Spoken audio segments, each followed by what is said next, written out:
अस्सलाम वालेकुम। आज के लेक्चर में हम डिस्कस करेंगे कि हाउ सर्च इंजन वर्क। इसमें हम तीन चीज़ें डिस्कस करेंगे: crawling, indexing and ranking. Basically जो डिजिटल मार्केटर्स होते हैं, जो डिजिटल मार्केटिंग सीखना चाह रहे हैं, या तो वो बहुत ज़्यादा जल्दी करते हैं कि हमें एसईओ सिखा दे, बस हमें एसईओ आनी चाहिए। लेकिन ये एक थोड़ी सी गलत अप्रोच इसलिए है कि उनको बेसिक्स पता नहीं होती है कि एसईओ जिस चैनल पे या जिस सर्च इंजन ऑप्टिमाइजेशन जॉब करे, तो सर्च इंजन के बारे में जानना बहुत ज़रूरी है कि सर्च इंजन जो है वो क्या काम करते हैं। हम उसकी टेक्निकलिटीज़ में नहीं जाना चाह रहे, लेकिन एक कॉमन मैन को ये अंडरस्टैंडिंग होनी चाहिए कि सर्च इंजन जो है वो बेसिकली कैसे काम करता है। क्योंकि गूगल पे अगर आप देखें तो ट्रिलियंस में या बहुत ह्यूज डेटा है जो कि शायद हम इमेजिन भी नहीं कर सकते, इतने ज़्यादा उस पर पेजेस होते हैं अबाउट ए पर्टिकुलर टॉपिक। तो वहाँ पे गूगल जो है वो कुछ सर्टन किस्म के पेजेस या सर्टन वेबसाइट्स टॉप लिस्ट में या पहले पेज पे क्यों दिखाएगा। जैसे ही हम सर्च करते हैं किसी के बारे में, किसी लेट्स से best smart watches in Pakistan, तो हम जब ये सर्च करते हैं तो उसके रिज़ल्ट में जो वेबसाइट आएंगे तो गूगल उनको क्यों दिखाता है, गूगल उसके लिए क्या काम करता है कि जिसकी वजह से ये सारा चीज़ें जो है वो पॉसिबल होती हैं। तो उसके लिए गूगल के 3 स्टेप्स होते हैं जो कि सर्च इंजन बेसिकली परफॉर्म करता है, और इन तीनों स्टेप्स को अंडरस्टैंड करना बहुत ज़रूरी है। पहला स्टेप जो है वो है क्रॉलिंग का, दूसरा है इंडेक्सिंग का, और तीसरा है रैंकिंग का। तो ये तीनों जो है वो हम वन बाय वन डिस्कस करते हैं। फॉर एग्ज़ाम्पल यहाँ पे मैंने एक टर्म सर्च की है, ब्लैक ड्रेस फॉर वेमेन। तो यहाँ पे आप देख सकते हैं 1.12 सेकंड्स में गूगल ने हमें कितने ज़्यादा रिज़ल्ट्स जो हैं वो निकाल के दे दिए, और इतने ज़्यादा रिज़ल्ट्स में से उसने कुछ जो है ना उनको टॉप पे रखा है। इनको टॉप पे क्यों रखा है, उसको कैसे पता चलता है कि ये इस वेबसाइट में वो चीज़ मौजूद है जो कि मैंने यहाँ पे सर्च की है। तो इसके लिए वो गूगल क्या करता है, उसको कैसे पता चलता है 1.12 सेकंड्स में वो निकाल के इतने ज़्यादा रिजल्ट्स जो है वो दे देता है। तो इसके लिए जो पहला स्टेप उसका होता है वो है क्रॉलिंग का। क्रॉलिंग को जो सर्च इंजन्स होते हैं, जो भी, ज़रूरी नहीं गूगल हो, बाकी भी सर्च इंजन जो हैं ये क्रॉल करते हैं। क्रॉल का मतलब है ये आहिस्ता आहिस्ता ना, इनको स्पाइडर्स भी कहते हैं, जो कि जितनी भी वर्ल्ड वाइड वेब है जहाँ पे ऑनलाइन मटेरियल है वहाँ पे वो सर्च करते हैं जाके कि अभी कौन कौन से पेजेस जो है वो एग्जिस्ट कर रहे हैं, और किस पर्टिकुलर क्यूरी से कौन सा पेज जो है वो ज़्यादा रेलिवेंट है। फॉर एग्ज़ाम्पल ये जो ब्लैक ड्रेस वाला है ये क्यूरी थी, तो इससे रिलेटेड उन्होंने क्रॉल करके ऑलरेडी इन्वेस्टिगेट किया हुआ है कि ब्लैक ड्रेस फॉर विमेन से रिलेटेड कौन कौन से पेजेस जो है वो एग्जिस्ट कर रहे हैं, और उसके रिज़ल्ट में उसने फिर हमें ये वाले रिज़ल्ट जो है वो निकाल के दे दिए थे। तो क्रॉलिंग जो है आप इसको यूँ इमेजिन करें कि ये एक उसने कुछ जासूस छोड़े हुए हैं जिनको क्रॉलर्स का नाम देता है, जो कि पूरे www जो दुनिया है वहाँ पे जाके वो कॉन्टीन्यूसली जासूसी करता है, जाके देखता है कि इस टाइम कौन से पेजेस कहाँ पे कैसे जो है वो एग्जिस्ट कर रहे हैं। तो ये जो बेसिकली ये ट्रैवल कैसे करता है, ये जो गूगल के या सर्च इंजन के जो क्रॉलर्स होते हैं ये बेसिकली ट्रैवल करते हैं थ्रू वेबसाइट लिंक्स के। वेबसाइट के जो लिंक्स होते हैं, यहाँ पे जैसे आपको एक नज़र आ रही है शॉपिफाई की वेबसाइट है, यहाँ पे इसके कुछ लिंक्स हैं। ये जो सारे लिंक्स हैं ये अलग अलग वेब पेज है, और ये अलग अलग वेब पेज जो है जब ये इकट्ठे होते हैं, एक जगह पे इकट्ठे होते हैं, तो उससे वेबसाइट बनती है। तो इससे क्या होता है, एक पर्टिकुलर वेबसाइट पे डिफरेंट पेजेस कनेक्टेड होते हैं, और इनके अपने अपने लिंक्स होते हैं हर पेज के, और ये वेब पेजेस होते हैं। और इसके बाद अगर हम देखें थोड़ा सा, अगर आप अंडरस्टैंड करें, हम टेक्निकलिटीज़ में नहीं जा रहे, कि कोई भी एक पर्टिकुलर वेबसाइट है ना उसमें 3 कॉमन कोड स्ट्रक्चर्स होते हैं। चूँकि गूगल के जो क्रॉलर्स होते हैं वो बेसिकली बैक पे कोड्स पे जाते हैं, कोड्स को भी देखते हैं। तो उसमें हमारे पास एक बेसिक जो है ना वो HTML आता है। किसी कोई भी वेबसाइट बनी होती है वो HTML में बनी होती है। तो HTML बेसिकली बताती है उस वेबसाइट के अंदर टाइटल्स कौन से हैं, उसकी बॉडी में टेक्स्ट कौन से हैं, उसमें कंटेंट कौन से हैं। जैसे हम बचपन में ऐसे लिखते थे तो उसकी एक मेन हेडिंग होती थी, उसकी मेन बॉडी होती थी, इसका कंक्लूजन, टाइटल, ये सारा कुछ होता था, उसमें हेडिंग्स होती थी। तो इसी तरह एक वेबसाइट पे भी HTML जो है वो बेसिकली बताता है कि व्हाट अ वेबसाइट सेज, यानी HTML इसके स्ट्रक्चर बताता है। फिर एक कंपोनेंट होता है CSS। CSS बेसिकली ये बताती है कि हाउ अ वेबसाइट लुक्स, कि उसके कलर्स, उसके फ़ॉन्ट्स, मतलब उसके डिज़ाइन एलिमेंट्स जो हैं वो कौन कौन से हैं। तीसरी जो चीज़ है वो जावास्क्रिप्ट है। जावास्क्रिप्ट ये बताती है कि वेबसाइट कितनी कौन कौन से एक्शंस करेगी। वो इंटरेक्टिव किस्म की वेबसाइट है, बड़ी स्टैटिक किस्म की है, बस उसमें कोई इतनी चेंजेस नहीं हो रही, डायनेमिक है, क्या है, मतलब किस तरह की वेबसाइट है। तो HTML, CSS और जावास्क्रिप्ट 3 जो कंपोनेंट्स होते हैं वो किसी भी वेबसाइट के स्ट्रक्चर को डिफ़ाइन कर रहे होते हैं। तो क्रॉलिंग जो है उससे क्या होता है कि सर्च इंजन जो है जो वेब पेजेस होते हैं उनके कोड्स को स्कैन करता है, यानी उसकी HTML स्ट्रक्चर को, जावास्क्रिप्ट, इन सब चीज़ों को वो स्कैन करता है और फिर वहाँ पे कंटेंट को देखता है, क्योंकि HTML में कंटेंट होगा, उसका टाइटल क्या है, उसकी डिस्क्रिप्शन क्या है, उसकी बॉडी क्या है, क्या लिखा हुआ है वहाँ पे, तो वो उन सब चीज़ों को स्कैन करता है और उससे वो जो नए पेजेस, नई वेबसाइट भी दिन ब दिन ऐड होती हैं उनको भी वो डिस्कवर करता है कि इससे वो नए जो है ना ऐड हो गए। अगर वो क्रॉलिंग ना हो तो जो नए वेबसाइट्स आप और मैं अगर कोई क्रिएट करते हैं तो वो तो गूगल को 2-2 साल भी शायद पता ना चले। तो इसलिए क्रॉलिंग जो है वो काफ़ी इफ़ेक्टिव होती है कि जैसे ही कोई नई चीज़ भी आती है तो उसको फ़ौरन वो डिस्कवर कर लेता है। अच्छा, इसी तरह जैसे हमारे पास एक वेबसाइट है, इसके भी जैसे ये लिंक्स हैं। अब यहाँ पे हो सकता है कि क्रॉलर ने इनको क्रॉल कर लिया हो, इनको स्कैन कर लिया हो और हो सकता है कि इसने अभी इनके बाकी पेजेस को क्रॉल ना किया हो और कुछ अरसे बाद, कुछ टाइम बाद इसको क्रॉल करे। तो कहने का मकसद ये कि यहाँ पे जो भी सर्च इंजन्स होते हैं ये each and every web page को नहीं क्रॉल करते हैं। ये क्या करते हैं, ये यूजुअली हर एड्रेस को नहीं क्रॉल करते हैं। ये यूजुअली जो करते हैं, विज़िट करते हैं या क्रॉल करते हैं, वो ट्रस्टेड सेट ऑफ वेबसाइट्स को करते हैं जो कि बहुत ट्रस्टेड किस्म की होती हैं। ये हम SEO में बताएंगे कि आप अपने जो वेबसाइट उसको ट्रस्टेड कैसे बनाएं। उसमें एक SSL सिक्योर सॉकेट लेयर जो है वो ऐड करनी होती है, तो वो एक पॉसिबल वे है उसके लिए। तो यहाँ पे फिर वो क्या करता है, वो एक लिंक से दूसरे लिंक पे जाके आपकी वेबसाइट का लिंक किसी दूसरी वेबसाइट के लिंक पे मेंशन है तो वो वहाँ से फिर आपकी वेबसाइट पे जा सकता है। अच्छा, उसके बाद ये तो क्रॉलिंग हो गया। क्रॉलिंग जो है वो बेसिकली स्पाइंग एक्टिविटी है कि इस वक्त कहाँ पे वर्ल्ड वाइड वेब में कौन से पेजेस आ चुके हैं, कौन सी नई वेबसाइट जो है वो ऐड हो चुकी है। दूसरा जो एस्पेक्ट है वो है इंडेक्सिंग। इंडेक्सिंग जो है वो ये है कि जितनी इन्फॉर्मेशन गूगल के क्रॉलर्स या उसके स्पाइंग एजेंट आप समझ लें वो इकट्ठी करके ला रहे हैं, तो अब उसको सर्च इंजन ने ऑर्गेनाइज करना है। कौन सा कंटेंट किसके साथ मैच है, किस पेज पे बेस्ट है, किस कैटेगरी के साथ है, किस कीवर्ड के साथ मैच करता है, तो वो उनको प्रॉपर ऑर्गेनाइज करता है और अपने डेटाबेस में डाल देता है। आप इसको ये समझ लें कि आपकी बुक्स की सप्लाई आई है लाइब्रेरी में और बुक्स तो बहुत ज़्यादा है, उसमें एंथ्रोपोलॉजी की भी है, IT की भी है, कोडिंग की भी है, प्रोग्रामिंग की भी है, सोशियोलॉजी की भी है। और अब क्या करना है कि लाइब्रेरियन ने उसको इंडेक्स करना है, उसको ऑर्गेनाइज करके प्रॉपर रैक्स में रखना है। एंथ्रोपोलॉजी की कौन सी है, IT की कौन सी है, इसी तरह मीडिया की कौन सी है एंड सो ऑन। तो यहाँ पे गूगल भी या सर्च इंजन जो है वो भी इस डिटेल डाटा को कंटेंट वाइज, उनके टॉपिक वाइज जो है वो इंडेक्स करता है, प्रॉपर उन पेजेस का मैप बना लेता है। तो इंडेक्स जो है वो बेसिकली डेटाबेस है जो कि गूगल अपने पास स्टोर करता है और इस स्टोर से, यानी गूगल के स्टोर में ये चीज़ें ऐड हो जाती हैं।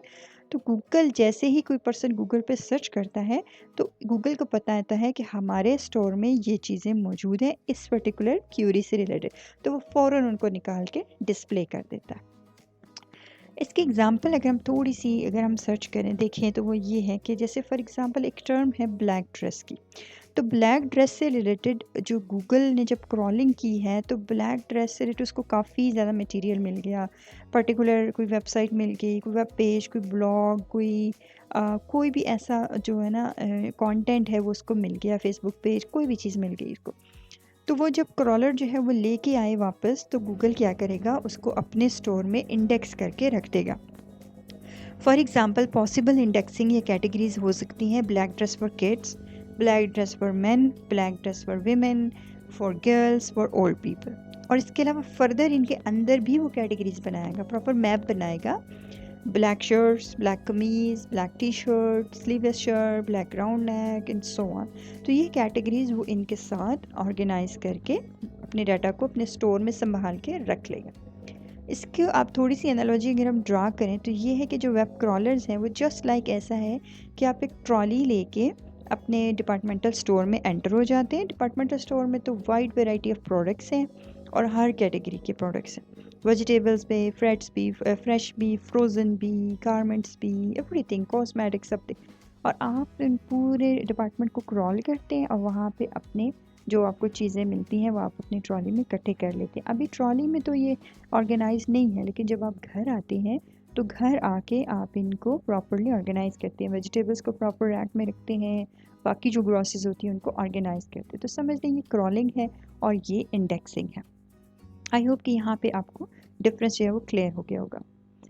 नेक्स्ट जो चीज़ है वो है रैंकिंग। रैंकिंग का मतलब है कि अब यहाँ पे देख लें, अगर हम इसी एग्जांपल को लें कि आपने ग्रॉसरी लेके आ गए, ग्रॉसरी अपने ऑर्गेनाइज भी कर लिया। अब आपने जैसे वेजिटेबल्स हैं, अब आपने डिसाइड करना है कि पहले दिन आपने कौन सी वेजिटेबल बनानी है, नेक्स्ट डे आपने कौन सी वेजिटेबल बनानी है, थर्ड डे। तो आपने रैंकिंग के हिसाब से रख लिया।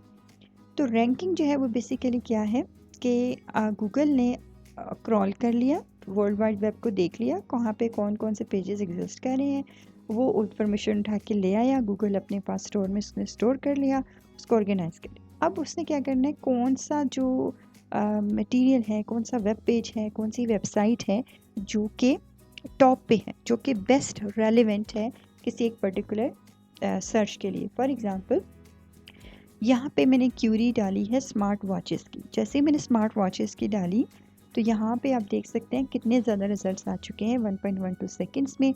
और उसमें सबसे टॉप पे जो वेबसाइट आई है वो है the latest smart watch price in Pakistan, priceoa.com या .pk, सॉरी, इस नाम से है। अब देखिए इसमें अगर आप देखें तो ये इसके जो वेब लिंक है, वेब पेज लिंक है priceoa.pk, तो एक वेबसाइट है, उसका जो वेब पेज था वो स्मार्ट वॉचेस के नाम से था। तो उसने क्विकली इसको जो है फर्स्ट नंबर पे डिस्प्ले किया और इसके अंदर भी स्मार्ट वॉचेस का डिस्कस हुआ है।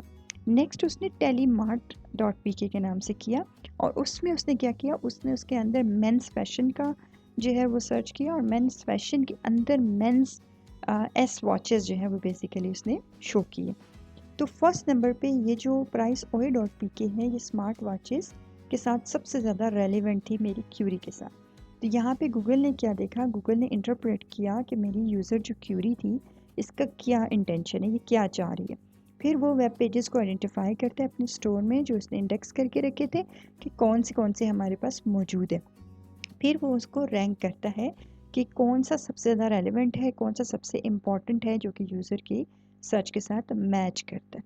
और ये वो स्टेप है, ये वो जगह है जहाँ पे आपकी एसईओ काम करती है। तो इसलिए आपको ये प्रोसेस समझना ज़रूरी था एसईओ से पहले।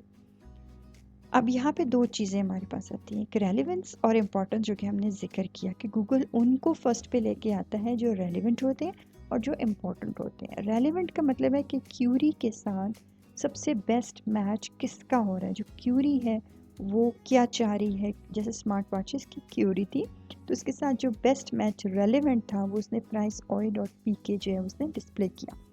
इम्पोर्टेंस का मतलब है कि वेब पेजेस वो वाले बहुत ज़्यादा कंसिडर इम्पॉर्टेंट किए जाते हैं जो कि कहीं और भी साइट हुए हों। यानी आप priceoa.pk को हो सकता है डिफरेंट ब्लॉग्स में, डिफरेंट वेबसाइट्स पे इसको रेफ़र किया गया हो। तो उससे क्या होता है कि वो गूगल ये समझता है कि ये तो बहुत जगहों पे इसकी मेंशनिंग हुई हुई है, तो इसका मतलब ये बड़ा इम्पॉर्टेंट लिंक है, तो उसको भी वो करते हैं। आपको हर जो आप इस तरह के कोई भी प्रोडक्ट्स के डालेंगे क्यूरी में तो आपको अमेज़ॉन ज़रूर नज़र आएगा।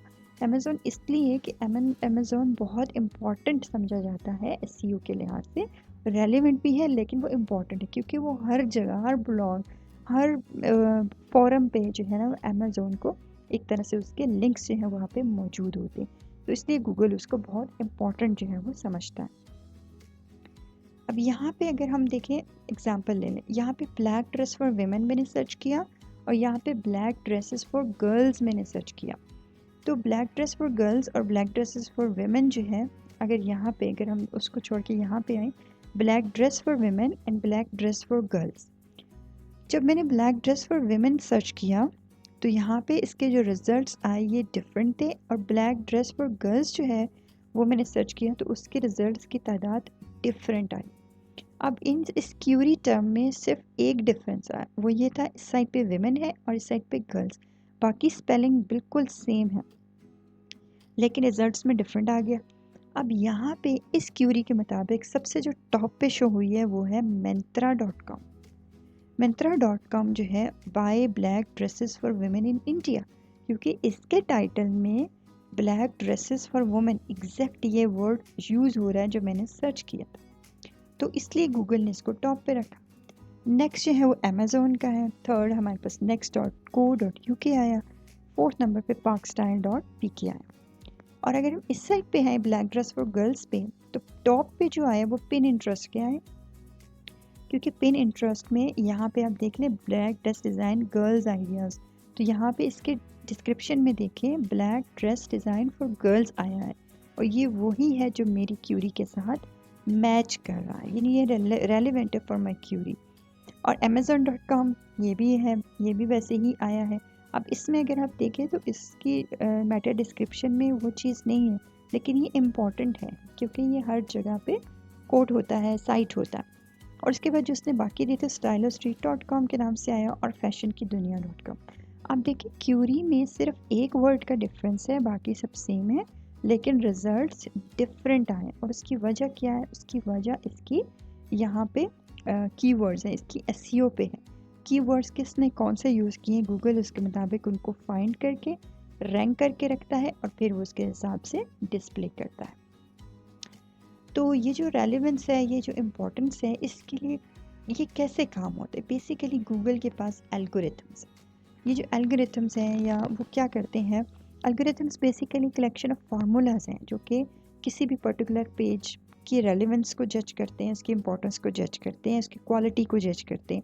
जैसे ब्लैक ड्रेस फॉर गर्ल्स के लिए गूगल के एल्गोरिथम में ये जज किया कि इसके हिसाब से कौन से जो वेब पेजेस हैं वो ज़्यादा क्वालिटी वाले या रेलेवेंट है, और यहाँ पे भी गूगल के एल्गोरिथम्स में काम किया है। तो गूगल के एल्गोरिथम्स बेसिकली फार्मूलाज हैं, और ये फार्मूला जो है, ये एल्गोरिथम्स हैं, ये चेंज होते रहते हैं क्योंकि सर्च इंजन्स अपने आप को इम्प्रूव करना चाहते हैं, वो बेस्ट बनाना चाहते हैं, सो दे कॉन्टीन्यूसली चेंज दैम। कॉन्टीन्यूसली कह लें या ऑफन नहीं चेंज दैम। अब हमें इनके बारे में एग्जैक्ट नहीं पता, ये थोड़ा सा सीक्रेट है, लेकिन कुछ जो बेसिक्स हैं जिन पे वो काम करते हैं, तो वो बेसिक्स उन्होंने रिवील की हुई है, जिसकी बेस पे हम अपनी एसईओ स्ट्रेटजीज जो है वो बनाते हैं।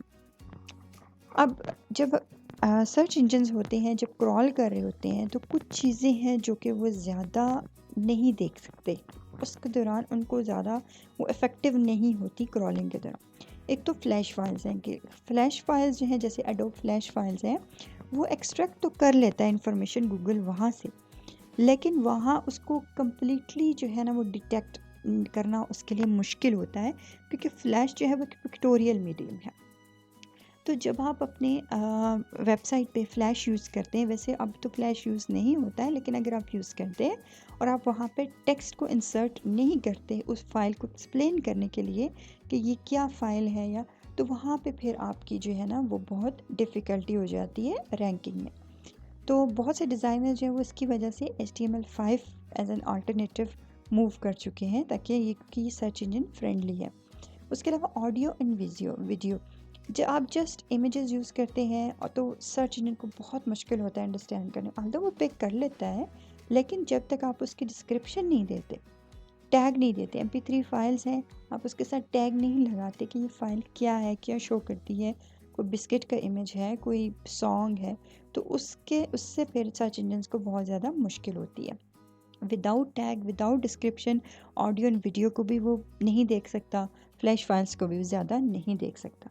उसके अलावा तीसरी जो चीज़ है वो आई फ्रेम है। आई फ्रेम बेसिकली क्या होता है कि आपकी वेबसाइट है, आपने किसी दूसरे की वेबसाइट को एम्बेड किया हुआ है अपनी वेबसाइट में। फॉर एग्ज़ाम्पल मैंने एक ब्लॉग बनाया और उसमें मैंने BBC का RSS जो है वो डाला हुआ, तो जब वो गूगल क्रॉल कर रहा होता है तो वो मेरे कंटेंट को रैंक नहीं करेगा, वो जो BBC वाला है तो वो BBC को ही रैंक करेगा, वो BBC को ही एसईओ में, क्योंकि वो मेरे कंटेंट के अंदर जो ये आई फ्रेम था, ये मैंने BBC को डाला है, तो वो उसको डिटेक्ट नहीं करता, ये वो उसको इग्नोर करता है, लाइक वो मेरा पार्ट नहीं समझा जाता, वो उसका जो ओरिजिनल सोर्स है उसी का पार्ट समझा जाता है। तो आई होप कि आपको ये लेक्चर जो है वो पसंद आया होगा और आपको ये समझ आ गई होगी कि सर्च इंजन जो है वो कैसे काम करते हैं। और इसके बाद जो हमारा नेक्स्ट लेक्चर होगा वो एसईओ पे है, जो हम बेसिक और आसान जो है वो तरीके से आपको समझाने की कोशिश करेंगे कि एसईओ क्या होती है और उसको कैसे किया जाता है। अगर आपको वीडियो पसंद आई है तो प्लीज़ इसको लाइक शेयर एंड सब्सक्राइब कर दीजिएगा। Thank you so much.